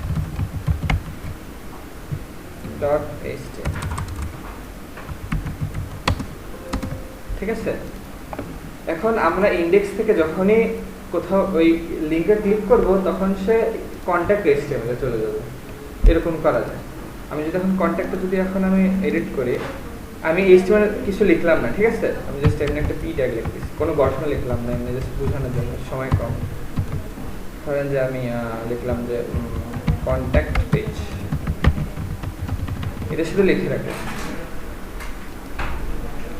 আমি যদি ওপেন করি, কন্ট্যাক্ট পেজ দেখা যায়, কন্ট্যাক্ট পেজ, আমি কিন্তু এখন contact.html ওপেন করছি, তাই না? এটা হচ্ছে ওয়েব ডিজাইন পেজ, আর এটা হচ্ছে contact.html পেজ, সেখানে শুধু আমি লিখছি কি contact.html। এখন আমি চাচ্ছি এখানে যদি কেউ ক্লিক করে তাহলে সে contact.html ফাইলে চলে যাবে অটোমেটিক, ঠিক আছে, এটা করা যায়, এটা করা একদম সেম ইমেজের মতো, ঠিক আছে। contact.html কি HTML ফাইলের সাথেই আছে না, তাহলে শুধু contact.html লিখে দিলে HTML ফাইল পেয়ে যাবে। কোথায় লিখবো? অ্যাঙ্কর ট্যাগের ভিতরে। সরি এখানে না, এখানে google.com আছে না, এখান থেকে সরায় দেন। এই HTML ফাইলের সাথে contact.html ফাইল আছে না, জাস্ট লিখে দেন contact.html। যদি কোনো ফোল্ড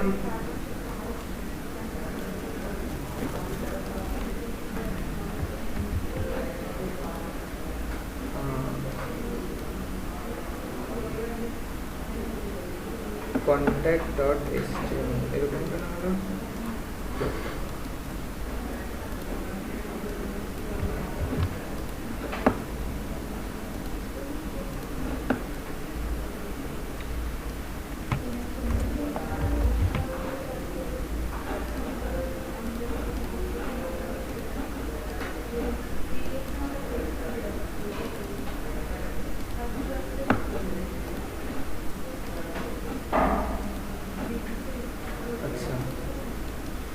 ইন্ডেক্স ফাইলটাকে যদি আমরা আবার এডিট করি, এখানে আমরা যে google.com লিখছিলাম, এখানে যেহেতু HTML ফাইলের ইন্ডেক্সের সাথে কন্ট্যাক্ট আছে, সো আমরা এখানে জাস্ট লিখব contact.html।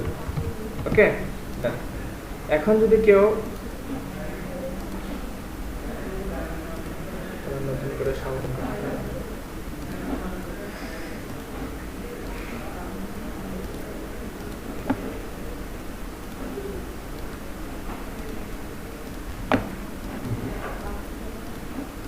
দেখেন এখন যদি কেউ এই ক্লিক মিতে ক্লিক করে তাহলে সে contact.html চলে যাবে। contact.html কি? Contact page. এখানে জাস্ট লিখছি কন্টাক্ট পেজ, আমি এটা কাটে দিলাম। এখন যদি ক্লিক মিতে কেউ ক্লিক করে, আসছে, আবার ব্যাক করি, আবার ক্লিক করি, কন্টাক্ট মি, কন্টাক্ট পেজ চলে আসছে। এখন আমরা চাইলে কন্টাক্ট পেজের ভিতরে আবার আরেকটা লিংক বানাতে পারি, সেটা আবার ইন্ডেক্সে ফেরত নিয়ে যাবে, পারি না? সেটা কিন্তু করা যায়, ঠিক আছে? আমি জাস্ট লিংকটা যদি কপি করি এবং এটা যদি আমি contact.html ওপেন করি, এখানে যদি লিংকটা যদি পেস্ট করি এবং এখানে যদি আমরা contact.html আছে, এখানে আমরা index.html তো দিলাম। এখন ওকে, এখন এখানে যদি ক্লিক করি contact.html চলে গেছে। আবার contact.html এখানে আমি কি রাখছিলাম, ওই দেখেন নিচে দেখা যায় কি রাখছি আমি, index.html। এখানে ক্লিক করলে আবার ওখানে, সো এটা ঠিক করে, এটা ঠিক করে, বুঝতে পারছেন? Anchor tag. সো অ্যাঙ্কর ট্যাগের লাস্ট একটা জিনিস আছে, সেটা হচ্ছে আরেকটা অ্যাট্রিবিউট আছে, নাম হচ্ছে টার্গেট। অনেক সময় এরকম আপনার দরকার পড়বে যে ইউজার যখন একটা লিংকে ক্লিক করবে, এটা যেন সেম ট্যাবে না আসে। ট্যাব বলতে কি বুঝাচ্ছি? এই যে একটা ট্যাব, ট্যাব, ট্যাব, এগুলো হচ্ছে একটা ট্যাব, ঠিক আছে? নতুন ট্যাবে আপনি নতুন ওয়েবসাইট আনতে পারেন এবং এখানে যেটা আগে ছিল সেটা থাকবে, তাই না? সো আপনি যেটা করতে পারেন যে লিংক আমরা এখন দেখেন, এখন যদি লিংকে ক্লিক করি, এই সেম ট্যাবের ভিতরে পেজ চেঞ্জ হয়ে যাবে, তাই না? কিন্তু আমি চাচ্ছি যে না, এইটা থাকবে, কিন্তু ক্লিক করলে আরেকটা নতুন একটা ট্যাব খুলে ওখানে আসবে, ঠিক আছে? সো সেটা যদি করতে চান, সেক্ষেত্রে শুধু কি করবেন, এখানে একটা অ্যাট্রিবিউট অ্যাড করবেন, নাম হচ্ছে target equal to underscore blank. Underscore একটা মাইনাস চিহ্ন যেখানে আছে, সেখানে শিফট দিয়ে যদি সেটা ক্লিক করেন তাহলে আন্ডারস্কোর আসবে। ব্ল্যাঙ্ক যদি দেন, ব্ল্যাঙ্ক, ওকে।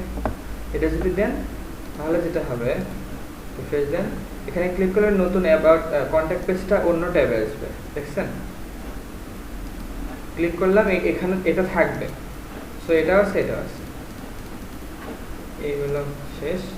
এটা হচ্ছে ট্যাগ। আর দুইটা জিনিস দেখা দিতে চাচ্ছি, খুবই সিম্পল। একটা ট্যাগ আছে, নাম হচ্ছে আইফ্রেম।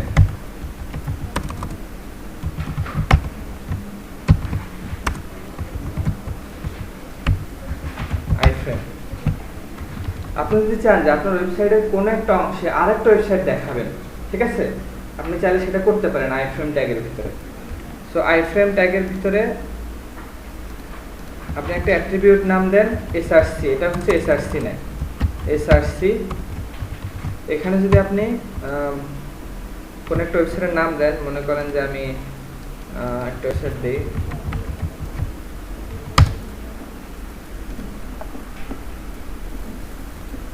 এই ওয়েবসাইটটা মনে করেন আমি দিব, ঠিক আছে? এই ওয়েবসাইটে যদি আমি দিই, এই আইফ্রেমের ভিতরে দিছি। সো আইফ্রেম যেটা করবে, আপনার ওয়েবসাইটের ভিতরে একটা নির্দিষ্ট এরিয়াতে এই ওয়েবসাইটটা দেখাবে আইফ্রেম। দেখেন আমি যদি এখন রিলোড দিই, এই দেখাইছে, দেখেন তো এইটুকু একটা ছোট্ট একটা এরিয়াতে ওয়েবসাইটটা আমাকে দেখাচ্ছে, তাই না? এটা হচ্ছে আইফ্রেমের কাজ। এটাকে আপনি চাইলে হাইট উইডথ দিতে পারেন, ইমেজের যেরকম অ্যাট্রিবিউটস হল হাইট উইডথ, এটাকে আমরা চাইলে হাইট উইডথ দিতে পারি। আমরা যদি এই হাইট যদি 300 বড় করে দেই, এই 300 বা 100 এটা আমি কি, এটা আমি পরে আলোচনা করব পিক্সেল নিয়ে নেক্সট ক্লাস ইনশাআল্লাহ। নেক্সট ক্লাসে আমরা সিএসএস এও হাত দিব, বেসিক।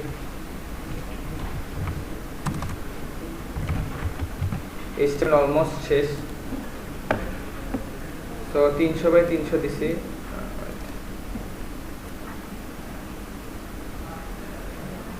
আর একটু বড় দরকার ছিল, 500 দেই। এই যে দেখছেন, এখানে হাইট যা দিছি তাই আসছে, ওয়েবসাইটে আসছে না? এই আমাদের নিজের ওয়েবসাইটের ভিতরে আবার আরেকটা ওয়েবসাইট। সো আইফ্রেম মেইনলি এটাই, কিন্তু আইফ্রেমের আর কিছু কাজ আছে, ঠিক আছে? আমরা দেখি না ওয়েবসাইটের ভিতরে ইউটিউব ভিডিও শেয়ার করা থেকে অনেক সময় দেখি না, ইউটিউব ভিডিও আপনি শেয়ার করতে পারবেন। সো আমি যদি ইউটিউবে যাই, ইউটিউব, জি লেখার মাঝখানে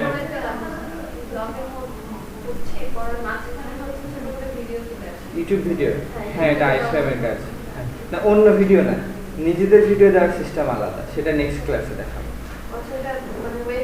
হ্যাঁ ওয়েবসাইট থেকে নিয়ে আসলে সেই ক্ষেত্রে এটা ইউটিউবের ক্ষেত্রে। দেখেন ইউটিউবে যদি যাই, কোনো একটা ভিডিও যদি আমি নিয়ে আসি, খেয়াল করেন আপনার লাগবে এটা, ঠিক আছে? তবে গুগল ম্যাপও আপনার ওয়েবসাইটে দিতে পারবেন। দেখেন আমি যদি একটা ধরেন কথার কথা এটাই নিলাম, মনে করেন এই ভিডিওটা আমি চাচ্ছি যে আমার ওয়েবসাইটে শেয়ার দিব, ঠিক আছে? তাহলে খেয়াল করেন এই যে শেয়ার একটা বাটন আছে, দেখছেন? প্রত্যেক ভিডিওর নিচে শেয়ার বাটন, ক্লিক করেন, এমবেড নামে একটা অপশন আছে, এখানে ক্লিক করেন। দেখেন তো এখানে একটা আইফ্রেমের একটা দিছে না ফুল, সাথে অনেকগুলো অ্যাট্রিবিউট আছে। দেখেন আইফ্রেম নিলাম, পুরোটা কপি করে নেবেন, কপি করছেন। এখন আমাদের এইচটিএমএল ফাইলের ভিতরে যান, এখানে পেস্ট করে দেন, ঠিক আছে? কিচ্ছু করতে হবে না, যদি পেস্ট করে দেবেন। হাইট উইডথ আপনি চাইলে কন্ট্রোল করতেই পারেন। দেখেন এখানে একটা হাইট উইডথ সে দিয়ে দিচ্ছে। তারপরে এখানে আরো বেশ কিছু অ্যাক্টিভিটি আছে, frame border, allow, auto play, ঠিক আছে? এগুলো আপনার এখন না জানলেও চলবে। অ্যালাউ ফুল স্ক্রিন, দেখেন এখন কি হয়, দেখেন আসছে ইউটিউব ভিডিও। এখন আপনি আপনার ওয়েবসাইট থেকে ইউটিউব ভিডিও অ্যালাউ করতে পারবেন। এখন দেখেন আইফ্রেমের সাথে বেশ কিছু অ্যাক্টিভিটি আছে না, অটো প্লে, অ্যালাউ অ্যাক্সেলারোমিটার, তারপর হচ্ছে আপনার gyroscope, picture in picture, allow full screen, দেখছেন অ্যাট্রিবিউটগুলো? দেখেন তো এটা কেমন অ্যাট্রিবিউট? এই অ্যাট্রিবিউটের কোনো ভ্যালু নাই, আছে? সমান চিহ্ন দিয়ে কিছু লেখা আছে, দেখেন তো এই যে এটাও কিন্তু একটা অ্যাট্রিবিউট আইফ্রেমের ভিতরে আছে। এটা কিন্তু সমান চিহ্ন দিয়ে ডাবল কোটের ভিতরে কিছু একটা থাকার কথা ছিল না, নাই। কারণ হচ্ছে এটা এরকম কিছু অ্যাট্রিবিউট আছে যেগুলোর কোনো ভ্যালু নাই, কিন্তু ওটা যদি দেন তাহলে বোঝাবে আসলে ভ্যালু আছে, বাট হিডেন করা। কিরকম? Allow screen equal to true, TRU, মানে এটা হচ্ছে এরকম, আসলে এটা আসলে এরকম।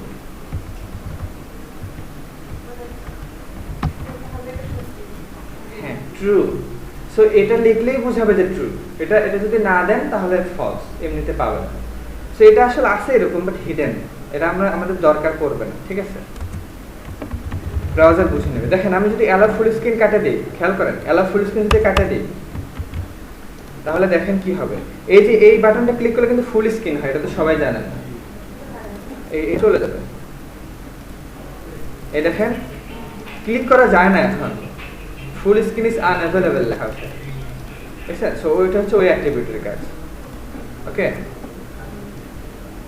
আচ্ছা ঠিক আছে। তো এরকম আরো কিছু ফ্রেম বর্ডার আছে, ফ্রেমের পাশে একটা বর্ডার পায়, সে বর্ডারটা 0 করে দিচ্ছে, সে বর্ডারটা 9, সে বর্ডার আপনি যদি এখানে খেয়াল করেন, যেহেতু এখানে একটা বর্ডার পাইছেন, এই যে একটা বর্ডার, এটা কিন্তু ওয়েবসাইটের না, এই যে একটা বর্ডার চারপাশে, এই বর্ডারটা 0 করে দিচ্ছে, তাই দেখেন ইউটিউবের পাশে এই বর্ডারটা নাই।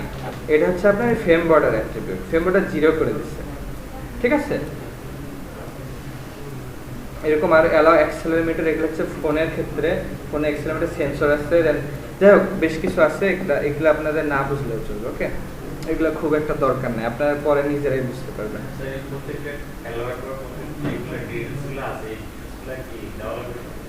না, এটা আপনার দেওয়া থাকে, এটা ইউটিউব তারা নিজেরাই ইউজ করে, আপনাদের এগুলো ইউজ করতে হবে না। হ্যাঁ, আপনার শুধু কপি করে বসায় দিবেন।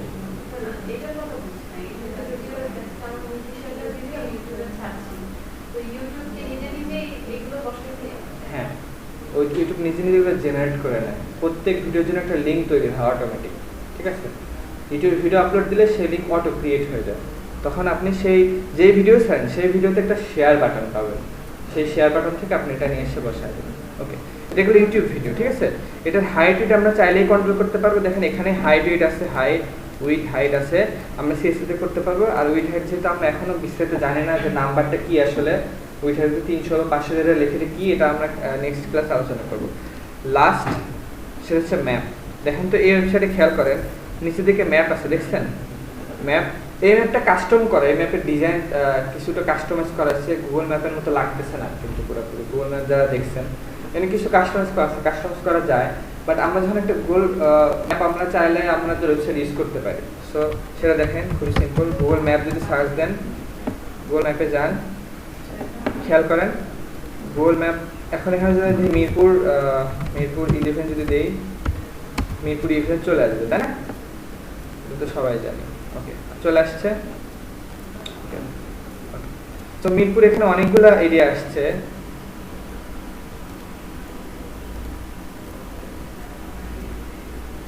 কোন নির্দিষ্ট জায়গায় দিবেন, দেওয়ার পরে দেখবেন এরকম জায়গা আসছে, প্লাস এখানে একটা শেয়ার বাটন আছে, দেখছেন সেম শেয়ার বাটন ক্লিক করেন, এখান থেকে দেখেন এমবেড এ ম্যাপ, এমবেড মনে হচ্ছে ইউটিউবে ছিল এমবেড ভিডিও, এরকম ছিল এমবেড। সো এটা ক্লিক করেন, তারপরে দেখবেন ম্যাপটা আসছে।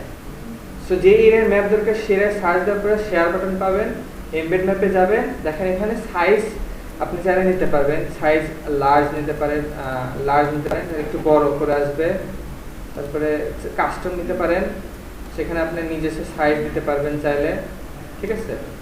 আর এখান থেকে স্মল নিতে পারেন, খুবই ছোট এরিয়া ম্যাপ, ঠিক আছে। আমি মিডিয়াম নিলাম।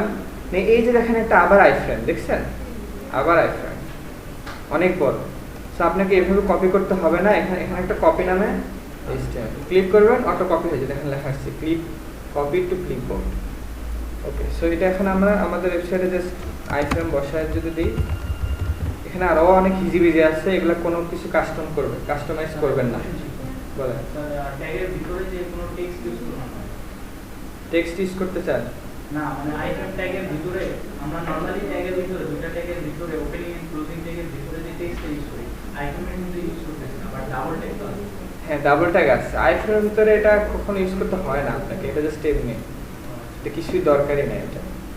দেখেন এখন যদি আমি ওয়েবসাইটে রাখছি না ম্যাপ, এই ম্যাপ পাইছে না, শুধু এটাকে আপনি চাইলে কাস্টমাইজ করতে পারবেন, জুমও করতে পারেন, ঠিক আছে। আমি যেটা চাচ্ছি যে এখানে আমি অবস্থান আছি, মানে কেউ যদি চাইলে ট্রেন্ডার ইনস্টিটিউট এসে খুঁজবে আমার ওয়েবসাইটে ঢুকে, তো ওখানে তো হচ্ছে আমার এই জিনিসটা হচ্ছে বলে দিতে হবে যে আমরা এই মিলিংয়ে আছি, ওটা আমি কন্ট্রোল করতে পারবো। মানে হচ্ছে মানে আপনি ট্রেন্ডার বাইটেরটা যদি চান, সেক্ষেত্রে ট্রেন্ডার বাইটে সার্চ দিয়ে ট্রেন্ডার বাইটে নিজস্ব ওয়েবসাইটে অ্যাড করতে হবে। মানে এখন ট্রেন্ডার বাইট তো দিয়ে দিয়েছে, এখন আমি চাচ্ছি যে আমি এখানে একটা অফিস খুলে দিয়ে যে সেই অফিসের ডিরেকশনটা আমি দিয়ে দিব। ও মানে গুগল ম্যাপে, হ্যাঁ এটা একটা আলাদা এটা সিস্টেম আছে, এটা মানে আপনি চাইলে সেটা আপনি গুগল ম্যাপে অ্যাড করতে পারবেন। এখন এটার একটা সিস্টেমটা আমার জানা নাই আসলে, বাট এটা করা যায়, ঠিক আছে। এটা করার সিস্টেম আছে, এটা একটু নেটে ঘাটাঘাটি করে দেখতে পারেন। যেমন এই যে এই ট্রেন্ডার আইডি, তাদের কিন্তু গুগল ম্যাপে কিন্তু তার রেজিস্টার করা আছে, ট্রেন্ডার বাইটে লিখে সার্চ দিলে পাওয়া যায়। ট্রেন্ডার ইনস্টিটিউট লিখে সার্চ দিলে এই যে দেখেন ট্রেন্ডার বাইট এখানে পাওয়া যায়। সো এটা এখন চাইলে আমি শেয়ার করতে পারি। সো আপনিও চাইলে ম্যাপে আপনার এরিয়া বা আপনার বিল্ডিং এ রেজিস্টার করতে পারেন। এটা মনে হয় বেশ কিছু ক্রাইটেরিয়া আছে, বেশ কিছু ওয়ে আছে বা ভেরিফিকেশন অনেক কিছু আছে হয়তো, আমার জানা নাই, আমি ফোন করি নাই। তো ঠিক আছে, আজকে এই পর্যন্তই। ওকে।